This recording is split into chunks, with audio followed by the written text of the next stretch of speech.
Hello there. Good evening or good night or anywhere in between for everyone, all places in the world. we're back with some more Pokemon Showdown and creepy Reddit stories that I found. So yeah, if this is your jam, please stick around and just listen to some stories while watching some Pokemon gameplay. Thank you for everybody who commented, subscribed, and just watched the video last time. It's really helpful. It means a lot. And I'm not like bribing you into liking the video, but it would really do a lot of help. And if you want to see more of this content, please do subscribe. Yeah. But of course, you don't have to. Only do if you like the video, of course. Anyways, I'll be reading now. The first story we have is from r/scary stories by the user Strange Shadow Stories. The title is The Morning After I Never Got Up. Sleep paralysis is different for many people. Some say they just hear things. Others claim they see terrifying figures in their room, while some don't see or hear anything at all. But nobody quite has had an experience like I have. It all started when I moved to the Shadow Falls for a reporting job with the Shadow Falls Chronicle, while also finding an affordable apartment in Midtown. I didn't own a car at the time, but that wasn't much of a problem since my job wasn't far from where I lived, so every morning I'd ride my bike to and from work. One evening, I got home like I always did. I took a shower, ordered myself pizza, and laid in bed watching television. Before I knew it, I drifted off to sleep. Sometime during the middle of the night, I woke up, but I couldn't move. No matter how hard I tried, my body refused to respond. Then I heard something in my living room. It sounded like my front door was rattling, as if someone was trying to force it open. I lived alone and didn't know anyone in Shadow Falls beside my coworkers, but none of them even knew where I lived. I tried moving my legs, but they felt like they weighed 1,000 pounds. As I listened closer, I could hear my living room window being pried open. My heart began pounding on my chest. I wanted to reach for my phone at the foot of my bed, but my arm wouldn't budge. A few seconds later, I heard slow and heavy footsteps. Each step echoed through the apartment as they made their way down the hallway toward my bedroom. Every footstep grew louder until they finally stopped outside my door. The doorknob slowly turned and creaked open. Suddenly, standing in the doorway was the silhouette of a man. He didn't say a word. He simply stood there, watching me. A liquid dripped from his body, collecting into a puddle beneath his feet. The only thing lighting the room was the glow from my television, making it impossible to make out any of his features. For what felt like hours, he just stood there, staring at me, while I remained completely paralyzed, wondering if I was about to die. Eventually, my body began shutting down from exhaustion. The next thing I remember was waking up the following morning, covered in my own urine. But before I got up, I wiggled my toes to make sure I could move again. When they responded, I threw the blankets off, ran into the hallway, and searched every room in my apartment. The man was gone. I convinced myself it had just been a nightmare. After calming down, I took a shower, ate breakfast, grabbed my bike, and headed to work. As I rode through Midtown, I couldn't stop yawning. I was exhausted. Whatever happened that night before had kept me from getting any real sleep, but I kept telling myself it couldn't have been real. It had to have been a dream. As I approached one of the busier intersections on my route, my eyelids became heavier and heavier. I wasn't paying nearly enough attention to the road.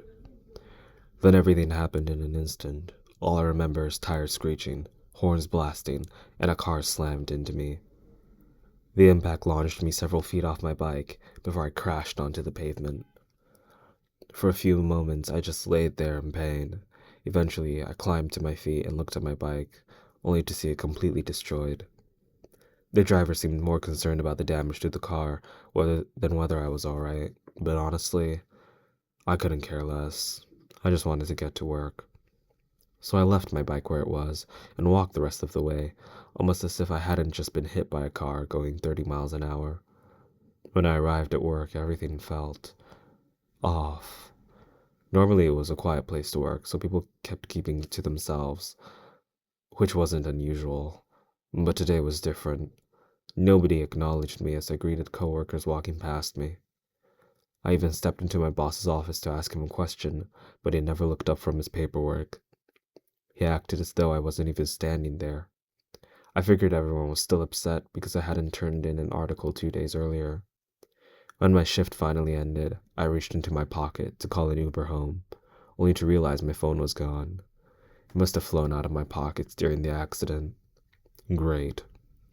That meant I had no choice but to walk home. Halfway there, the sky opened up and rain poured down so hard that within seconds I was completely soaked. I couldn't help but laugh, as if this day couldn't get any worse. When I finally reached my apartment, I reached into my pockets for my keys, but only felt lint. Those must have flown out during the accident too, I said out loud.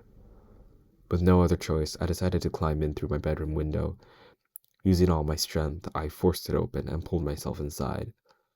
As I stepped into the apartment, I noticed the television was on in my bedroom. I never left the TV on, and I never closed my bedroom door before leaving for work. My heart started pounding as I thought someone had broken into my apartment. When I got closer to the bedroom, I reached for the doorknob. I took a deep breath, then I turned it. When I opened the door, everything changed.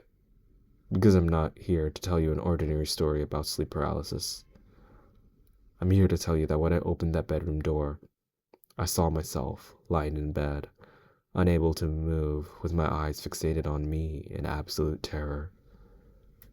And in that moment, I realized that maybe, just maybe, I never got up after that accident at all. Wow, that is an excellent story. I must say, I especially love the punchline, if you can even call it a punchline. I guess it's called the payoff of the horror story. Like where the plot twist at the very end, especially in these horror shorts that you find. This one especially had a very excellent twist at the end that sometimes it tends to be overdone a little bit, but when it's done well, it feels really, really excellent. And definitely, as somebody who struggled with sleep paralysis in the past, this is an amazing story. Our second story is still on r/scary stories by __ Mr. Bob _. The title is I'm a fisherman, and something is wrong with the fish. I've been working as a fisherman for 12 years. Every 3 days, I take my boat out with my crew onto the nearby lake, and we stay out there for 6 hours, catching as much as possible. I've seen all kinds of fish, but starting 2 weeks ago, the fish were acting like nothing I'd ever seen before. It was a breezy day, as it usually is out on the lake, but something in the air felt colder than usual. We had been out there for about 2 hours when one of my partners caught a catfish that seemed to have multiple deep cuts. They didn't seem like anything was done by a boat mortar or other fishermen, more something like what a mammal would do. The weirdest part was that it was still alive. We figured it must have been attacked by a bear or something, and somehow it lived and ignored it.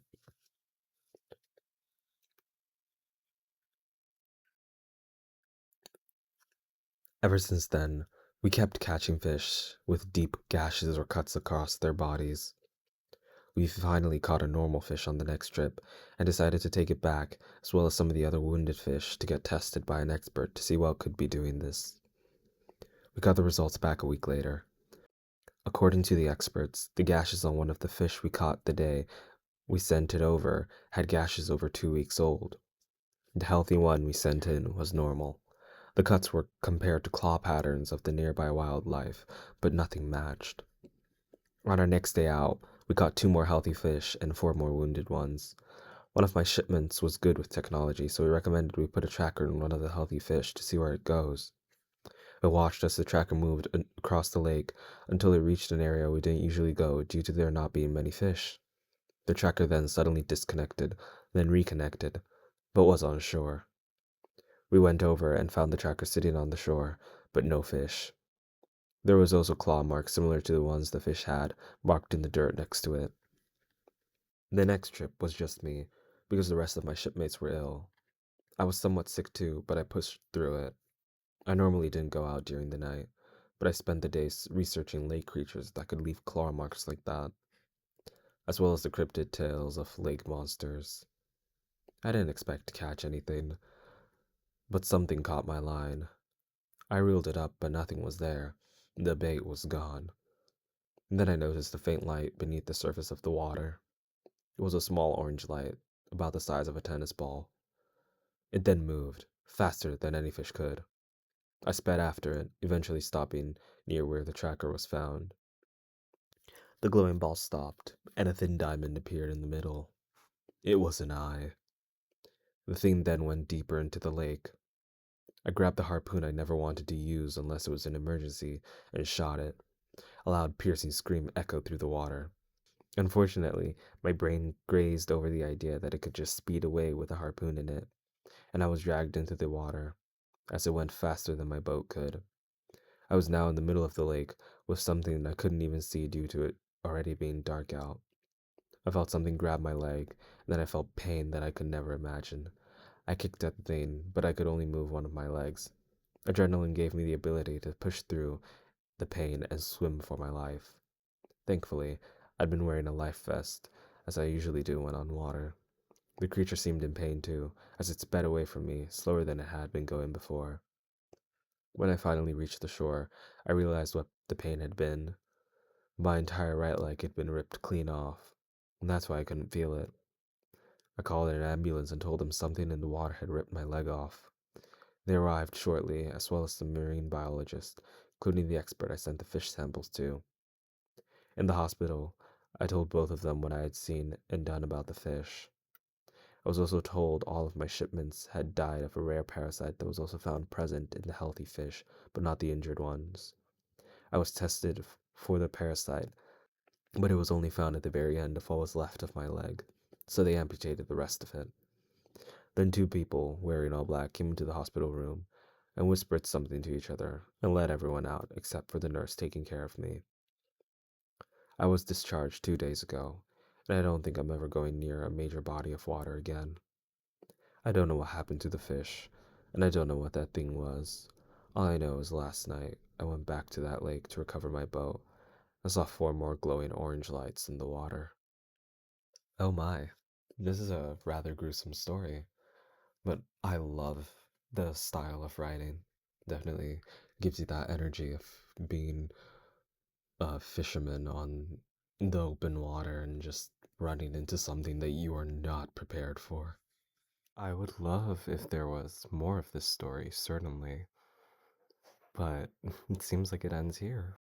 Definitely feels reminiscent of a lot of different games, like Dread and, or is it Dredge and Still Wakes to Deep in particular, one of my favorite games of all time. Definitely really excellent storytelling. The third story we have is on r/stay awake by user clowndude787. The title is My Urban Exploration Mistake. 3 years ago, on Christmas morning, my parents got me a GoPro. For the first couple weeks of having it, I mounted it to my bike helmet and recorded some stunts at the park.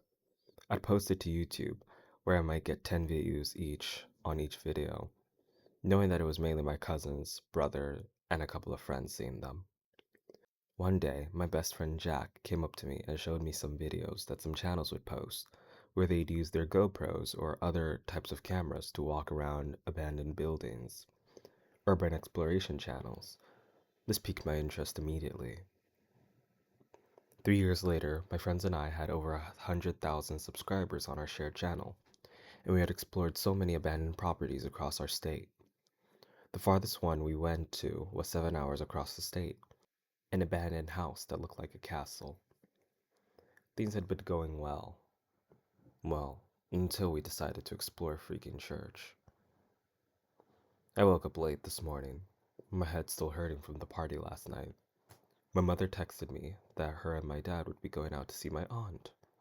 My brother went to work. Walking into the kitchen, I looked to my left and snatched a box of cereal, eating it dry from the box. My phone buzzed, and I saw a text from Jack saying that we should explore the abandoned church downtown. No, I was raised Catholic, I texted. So was I. Can be at first for the channel, replied Jack. No, I quickly texted back. Jack's speech bubble briefly popped up, then went away. I put my phone down, only to pick it up and read the text from Jack. Pussy. I tossed my phone aside, put the cereal down, and took a swig from the milk gallon in the fridge. I washed up, changed, then sat down and turned on the television. My phone buzzed again, and it was Jack. You're not a pussy, but come on, man. That church closed because of some weird crap, I texted, getting annoyed. Rumors, bro. Let's go to the mayor and ask him himself. I stared at my phone. All of this for a flipping YouTube video, man. Jack, frick off. Dude, he isn't going anywhere anyway. Let's go and ask. I had a whole annoyed speech I was typing out. But to put this to rest, I typed, fine, be here by 11, I'll drive us. Jack came promptly at 11, probably the first instance that he was ever on time for something. We drove to City Hall and asked to speak with the mayor. The woman told us to wait and that he'd be free at 12. We sat down in the waiting room and Jack looked at me and said, small town perks, I guess. What mayor in those big old cities would have time for us, huh? I looked at Jack, angry, and said, all of this for a flipping video, man. 40 minutes passed, and we got called into the office. We greeted the mayor and thanked him for taking the time to talk to us. Oh, well, of course I can make time for the two local internet celebrities. Now what can I help you with? Jack looked at me, as if he was unsure what to say. This was all his freaking idea. I rolled my eyes and started, well, sir, we wanted to know about the church downtown. Why'd it close? The mayor laughed and twiddled his thumbs. Well, I'm sure you guys heard tons of rumors, but it's a boring reason. Just some permits expiring. Jack said, come on, we're not dumb little kids. Permits, really? The mayor, with a smile fading from his face, said, yeah, really, is that all you wanted? Jack looked at me, then back to the mayor and blurted out, yeah, kinda. We were sent on our way out of the office after a stern lecture about wasting people's time and trespassing. Whole mood shift after calling us local celebrities.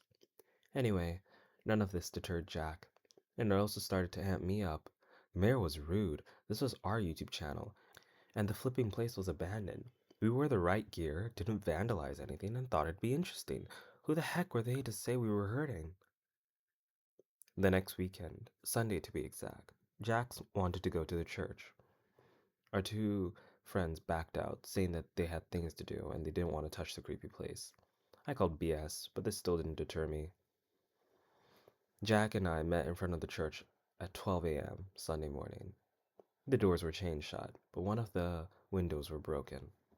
Not wanting to be caught by any broken glass and God knows what else, we broke a little more of it and snuck through the bottom frame.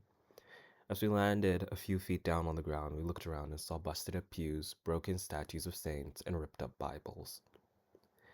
As we walked in a little further, a faint red light was emanating from the altar. 10 robed figures walked to the altar. One of them stood in front of the group and began talking, his voice booming and echoing throughout the dusty church. Intruders! I tapped my friend Jack and tried pulling him away, but he wouldn't budge, like a freaking deer stuck in headlights. 2 of the robed figures came running at us and pinned us down.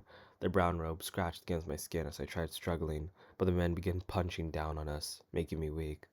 My vision got blurry for a bit, and I stopped. The man who pointed us out came into the light. His robe was red, and I guess this was the leader of whatever this crap was. He reached down to my chest and ripped the GoPro off the attachment I had around my chest, then slammed it into the floor and crushed it with his foot.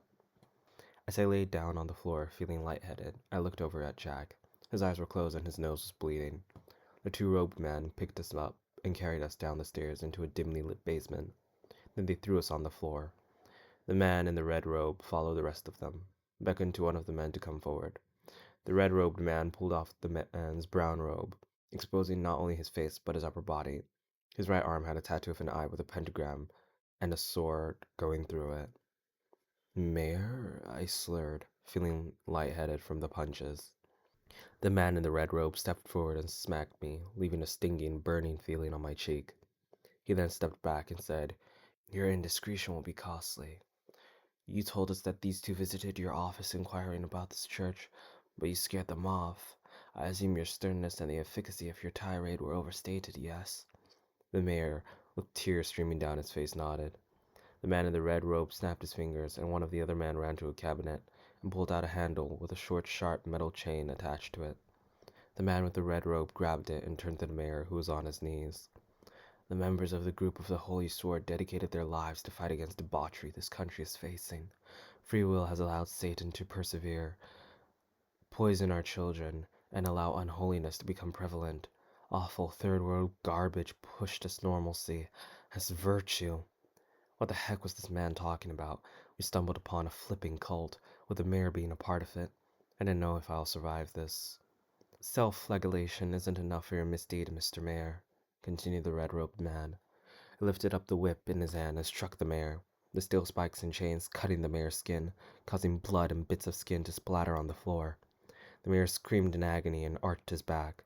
The red-robed man lifted his arm again and struck the mayor multiple times, with the fourth strike getting caught in the mayor's back.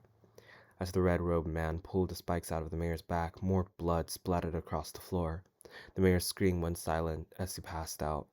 The red-robed man dropped the chains, and the two of the robed men picked up the mayor and carried him off. As the red-robed man had his back to us, Jack looked at me and winked. He stood up and punched one of the robed men, knocking him back, pushed the other one off me, and we made a run for the stairs.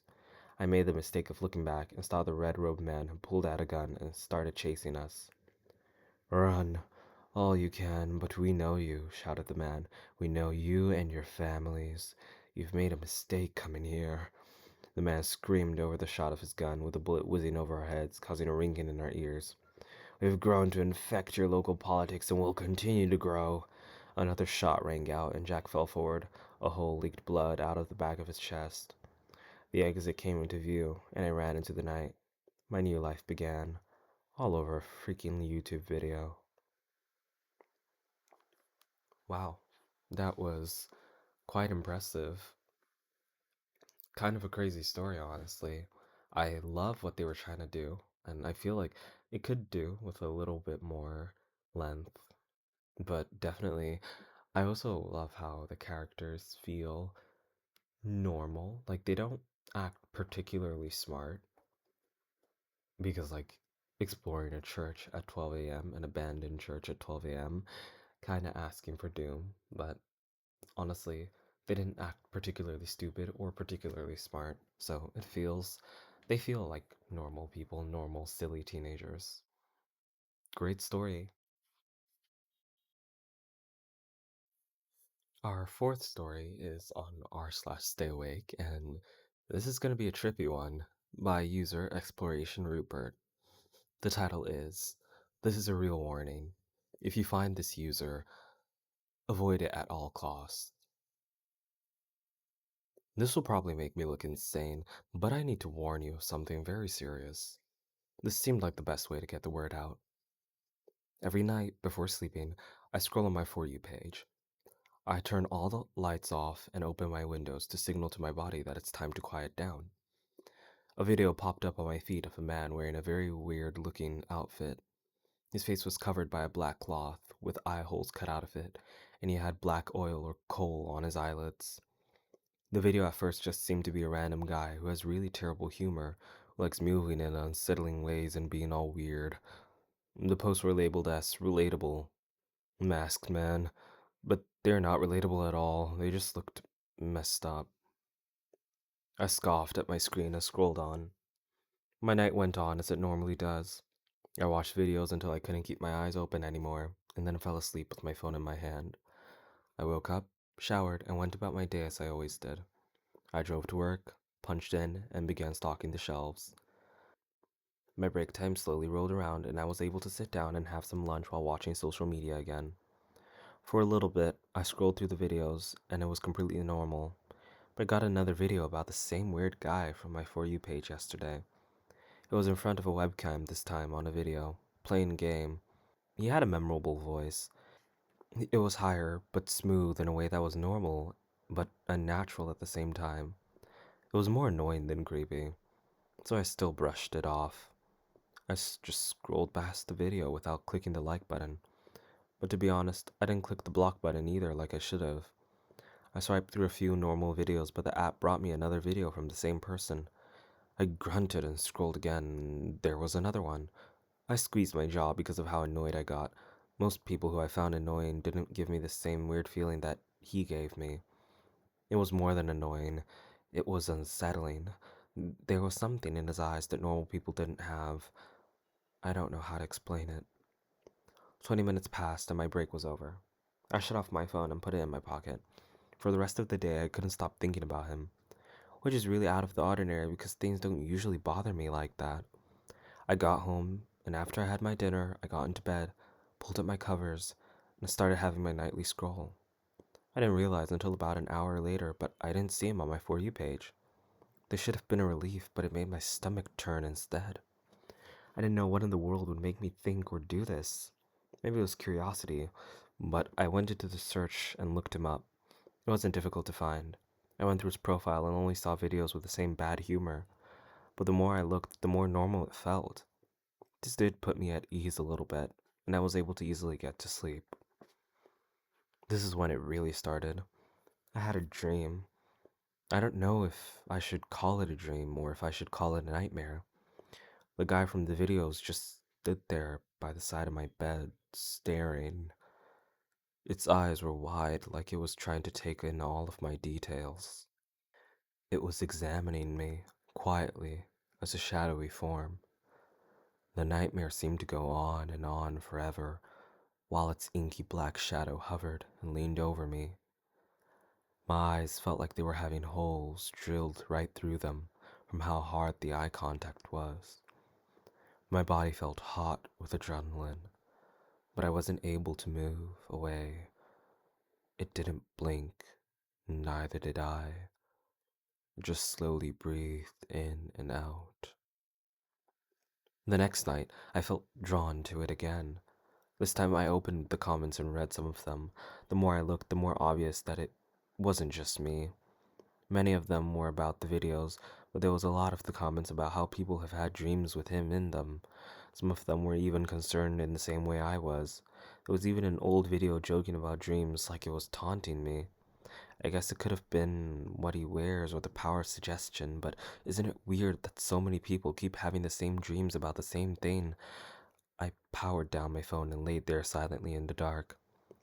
I started having the feeling that someone was watching me, so I closed my bedroom window.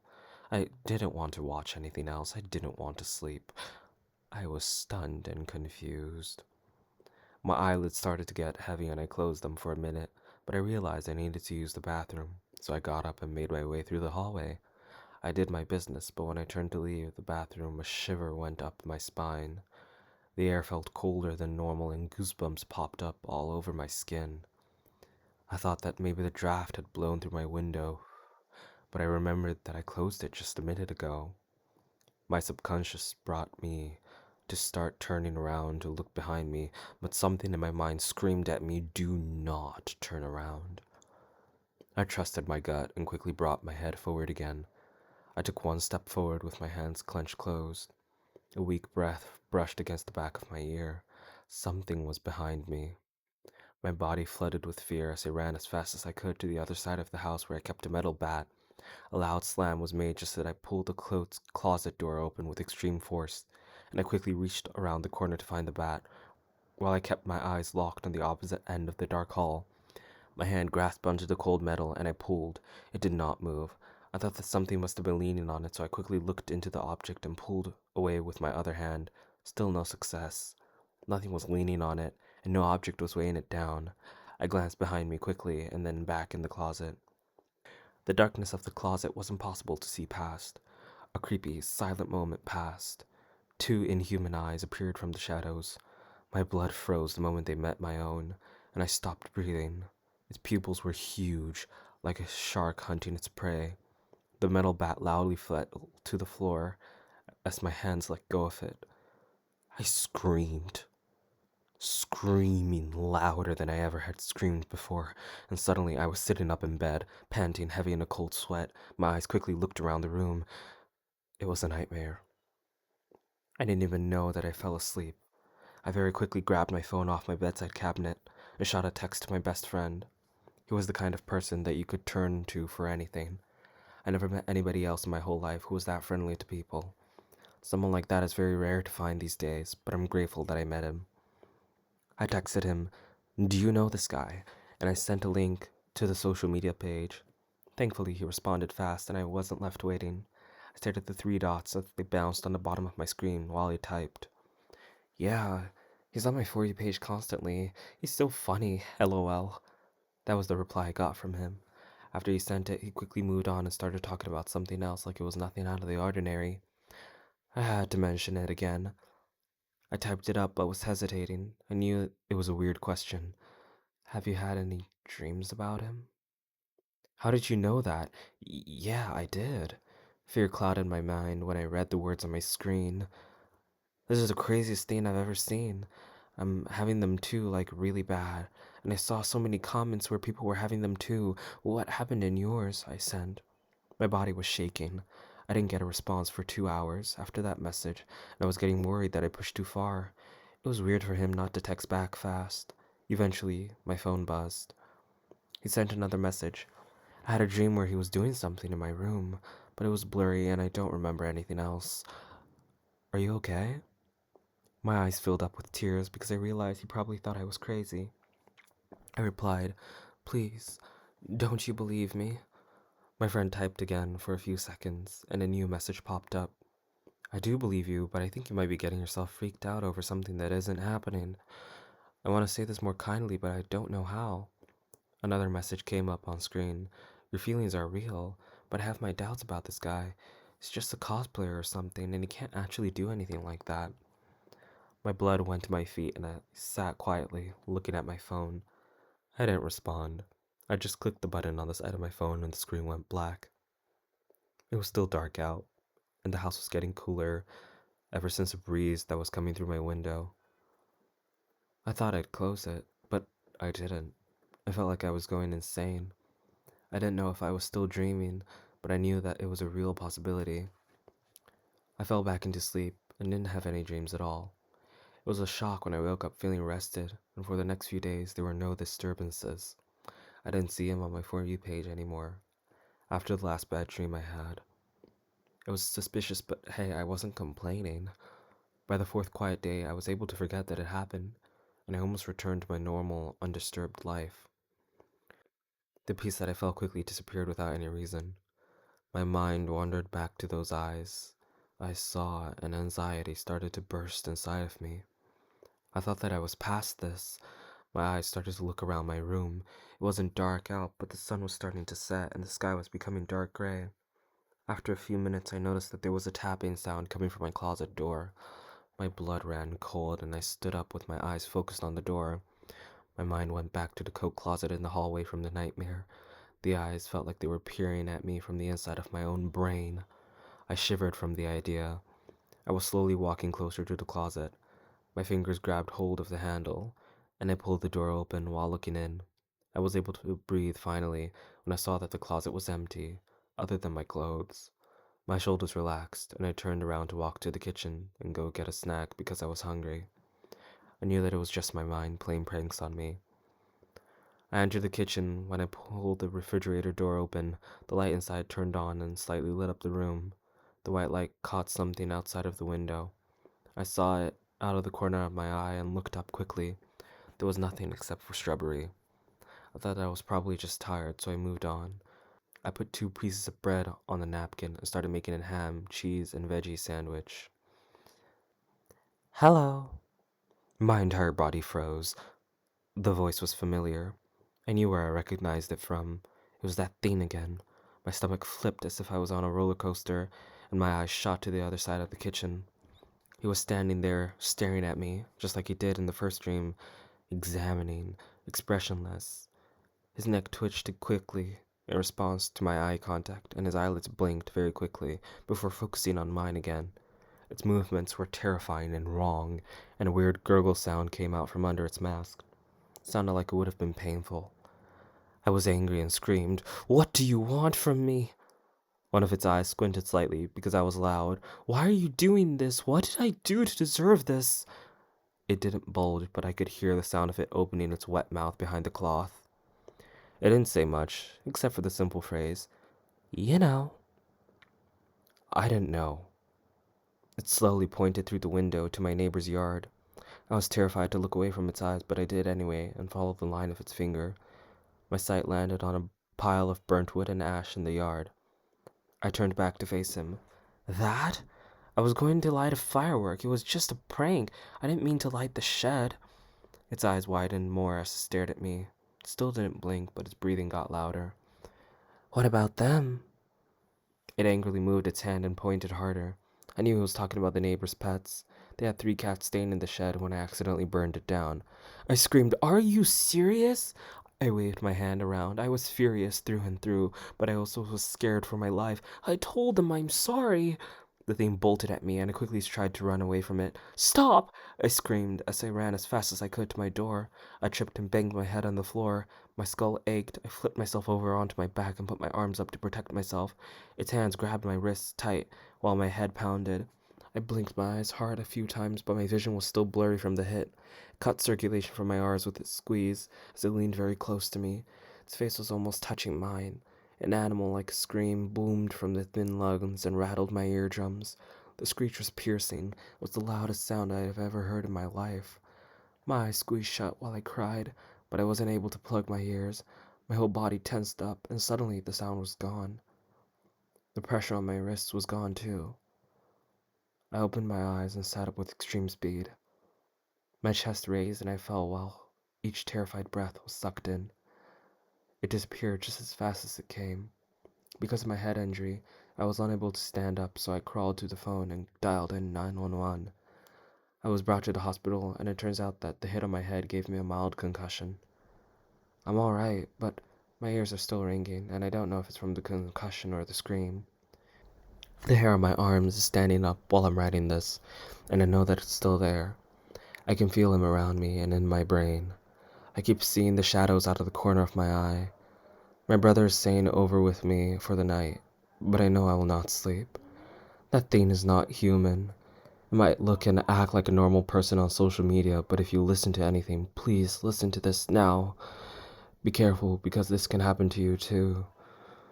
Don't be fooled. Wow, this was a brilliant story.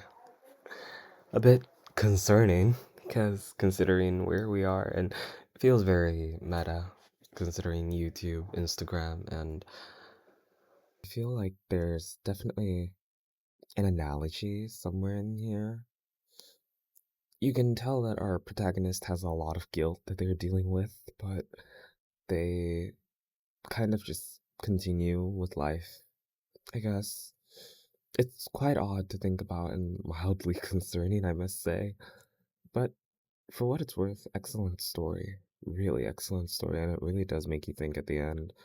Like, just a lot of these stories that I've noticed, it's just mundane, normal people dealing with things that they're not equipped for.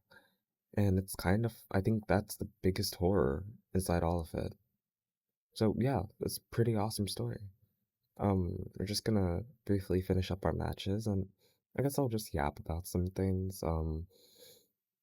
The laddering seems to be going well. Today I ran into a couple of difficult teams to beat, but honestly, it's not too bad.